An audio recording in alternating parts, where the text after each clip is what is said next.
Ole Anderson said, listen, and what he used was, the guy went down, bought new clothes, give him a try.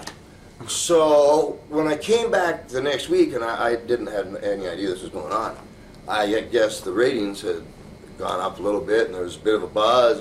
And so I'm doing the thing, and there'd be like a two-minute break in between matches, you know. Now, Gordon, I'm just going to go to the bathroom. He goes, boy, you must have drank a lot last night, huh?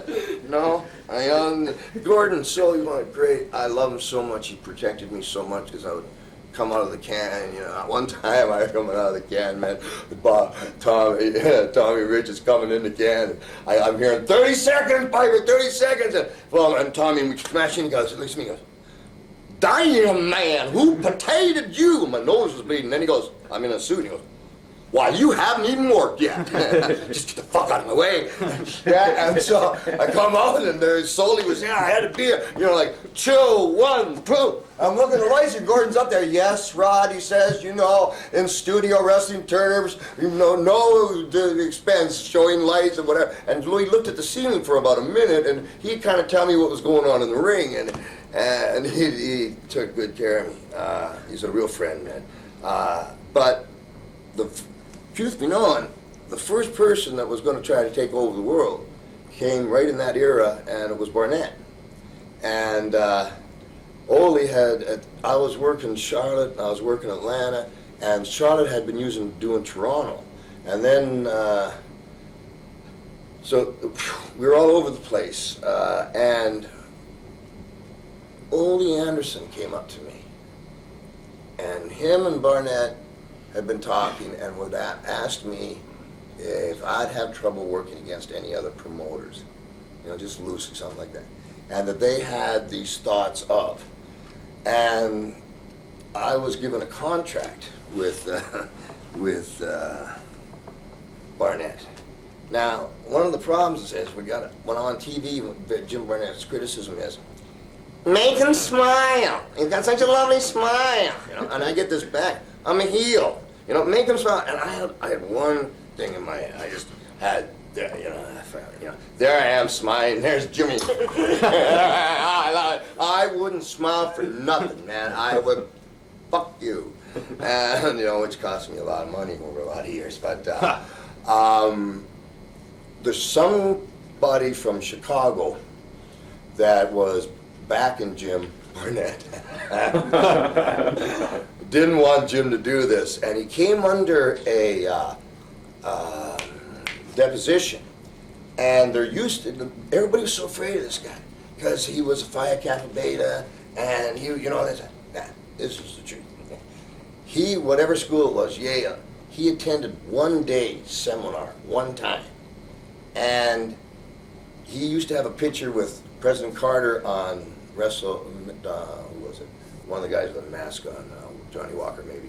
And he paid $5,000 for that, but that used to be in his office. Huh. And it got into a whole bunch of other really interesting things, like, you know, flipping every Georgia Bulldog that had a Rolex, you know, where he'd been the night before. So he decided not to take over the world, but what they did, man, is some bitch blackballed me. And people blame this on Tommy Rich. They say Tommy set me up. I don't believe it. I love Tommy.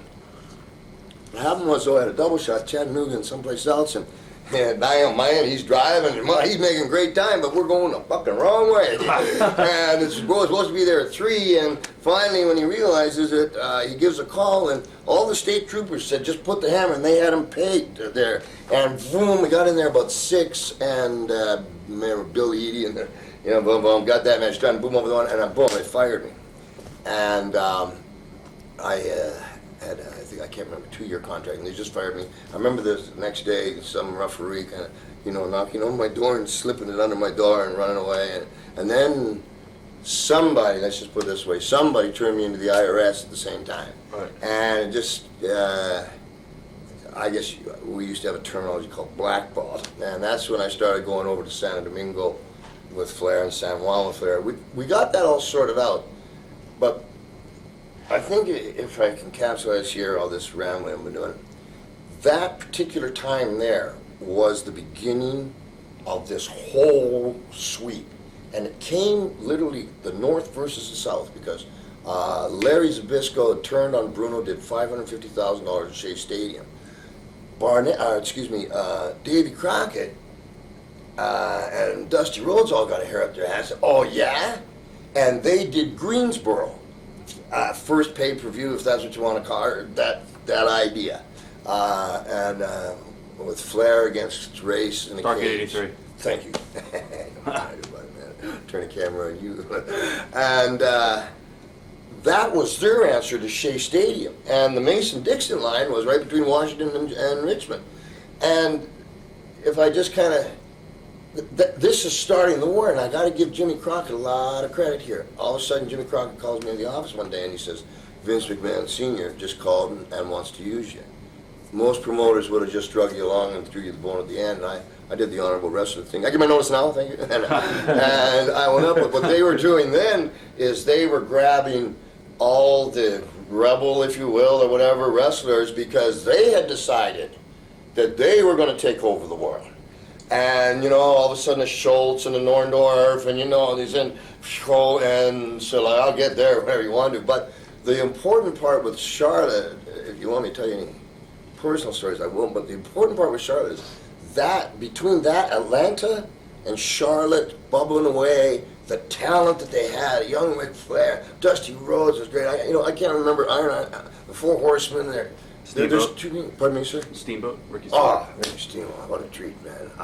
And they're all so talented at one time, and getting this national by cable exposure, and even the media going, what, $550,000 for a wrestling match in Shea Stadium, Greensboro, and it was starting, and when they fired me, blackballed me, just grace of God, watching Beverly Hillbillies, and Blondie's on, and they asked her a question, and she says, worst thing TBS did was fire Roddy Piper from wrestling.